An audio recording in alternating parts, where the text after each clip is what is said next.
ఓం శ్రీ గురుభ్యో నమః. శ్రీమాత్రే నమః. ఓం ఐం హ్రీం శ్రీం శ్రీచక్రరాజనిలయాయై నమః.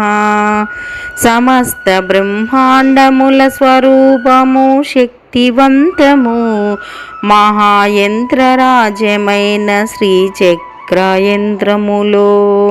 9 ఆవరణలలో సకల పరివార దేవతలతో కొలువై ఉన్నది ఆది పరాశక్తి పరదేవత లలితాంబిక.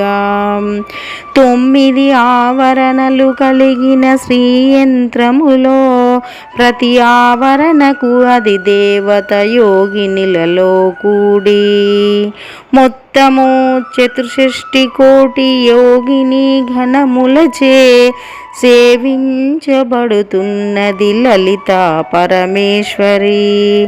ఊర్ధ్వముఖముగా ఉండే 4 పురుష త్రిభుజములు, నిమ్నముఖముగా ఉండే 5 శక్తి త్రిభుజములతో వ్యతిరేక దివ్య శక్తుల సంగమమై నవయోని చక్రమే శివశక్తుల ఐక్య స్వరూపమైన శ్రీచక్రరాజ్యము. శివశక్తుల ఐక్య స్వరూపమైన శ్రీచక్రరాజ్యము.